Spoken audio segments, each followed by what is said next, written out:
दोस्तों रोशन आनंद सर ने पहली बार रक्षाबंधन मनाया और पहली बार में ही इतिहास रच दिया। राखियों की संख्या आप देख रहे होंगे, राखियों की इस समय तादाद आप देख रहे होंगे कि सर के कलाइयों पर किस तरह से ये राखियां पड़ी हुई है। और ये तमाम जो बहनें थी सर की, जो कोचिंग में पढ़ने वाली छात्राएं थी, उन्होंने बांधा है। बहुत तरह के सवालात, बहुत तरह के कमेंट्स, बहुत तरह की चीज़ें भी सामने आ रही है। रोशन आनंद सर से बातचीत करेंगे। बहुत तरह के ऐसे ऐलान अनाउंसमेंट जो सर ने किए, आज पूरा भारतवर्ष सुनकर हैरान है। हम बातचीत करेंगे कि क्या सच में सर ऐसा करने वाले हैं या फिर ये चुनावी वादे की तरह सर के वादे रहे हैं। क्या कुछ है, सर से हम बातचीत करेंगे। सर बहुत शुक्रिया बातचीत करने के लिए। सर अगर कंफर्टेबल हैं आप तो बैठ कर के ही बात किया जाए, क्योंकि आज पूरा दिन जो है मतलब खड़ा ही है 12 बजे से लेकर के ओके सर, शाम में। प्लीज़ प्लीज़ बैठिए। बैठ जाते हैं, बैठ करके हम लोग जी बात जी। करते हैं, ज़्यादा बेटर होगा। हम्म, देखिए, सर। एक तो पहली बात कि हम नेता नहीं हैं, हम्म, हम शिक्षक हैं। तो नेता अपना वादा पूरा नहीं करता है।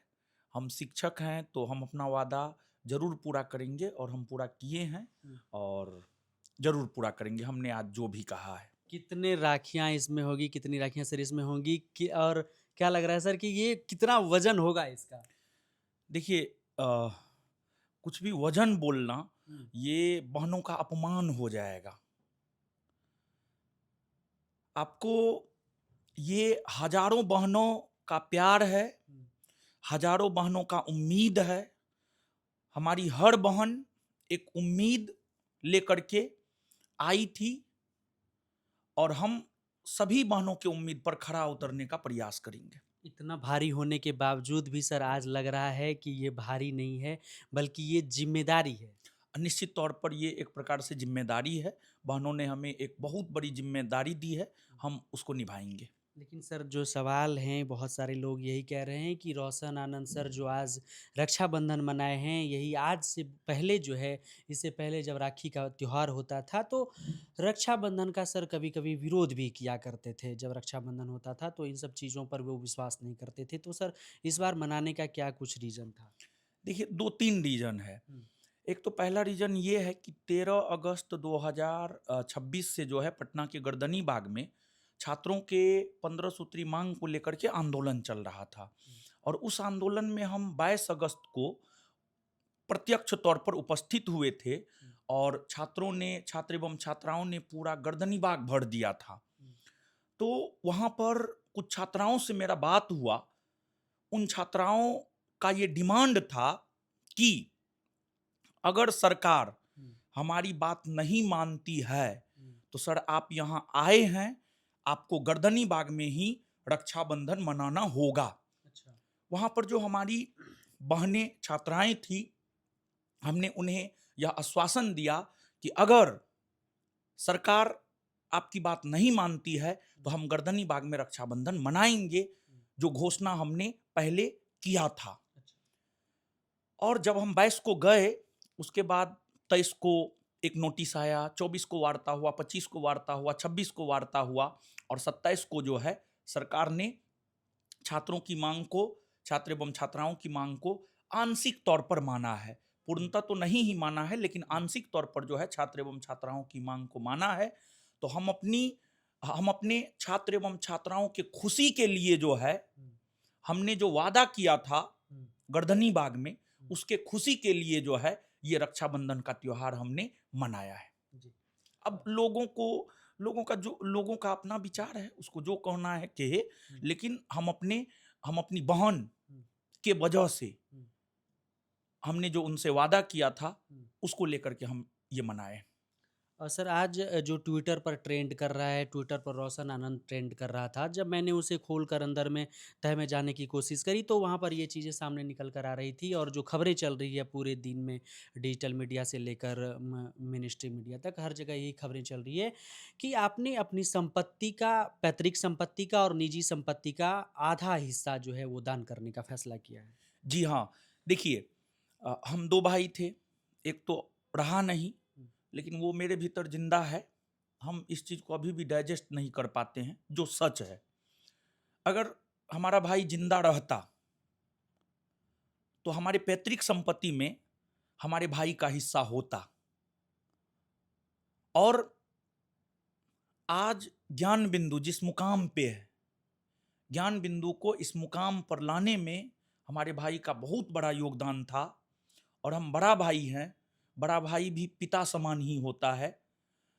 तो हम भी हमारे पिताजी का जो संपत्ति है उसका 50% और हमारा व्यक्तिगत जो संपत्ति है उसका 50% हम अपनी बहनों के लिए, बिहार की बहनों के लिए, पूरे भारतवर्ष की बहनों के लिए, तथा बिहार जो प्राचीन काल में शिक्षा में सबसे टॉप पर होता था, जो बिहार आज शिक्षा में सबसे निचले स्तर पर है, तो बिहार के शिक्षा व्यवस्था में सकारात्मक परिवर्तन हो, तथा अपनी बहनों के लिए जो है हम अपना पैतृक संपत्ति और अपने संपत्ति का 50% हिस्सा जो है इन चीजों में दान करेंगे हम।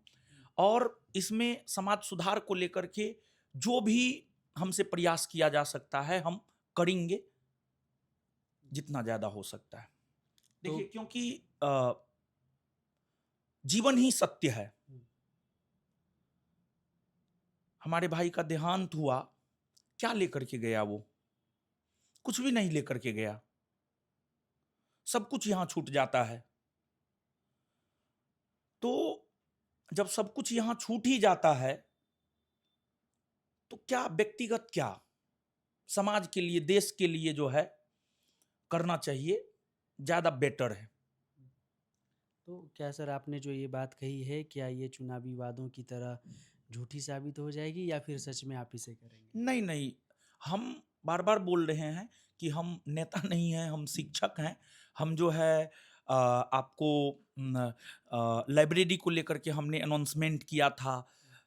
पटना में जो हमारी बहन है उनको आज लाइब्रेरी कार्ड जो है मिल गया है। 1 सितंबर से वो निःशुल्क आकर के पटना में संस्थान के लाइब्रेरी में पढ़ाई कर सकती है। सुपौल में लाइब्रेरी बन के तैयार है, सहरसा में लाइब्रेरी बन के तैयार है, सिवान में लाइब्रेरी बन के तैयार है। जैसे ही हमको समय मिलेगा इन सभी लाइब्रेरियों का जाकर के हम उद्घाटन कर देंगे। तो लाइब्रेरी का हमने कहा था और लाइब्रेरी हमने खोल दिया। तो हम जो कहे हैं उस पर हम खरा उतरेंगे। हम एक शिक्षक हैं, हम नेता नहीं। बाकी सर कुछ लोग जो हैं ये भी कह रहे हैं कि इस पर्व को कोई और पहले से मनाते आया है और इस चीज़ को जो है कॉपी किया गया है रोशन सर के द्वारा।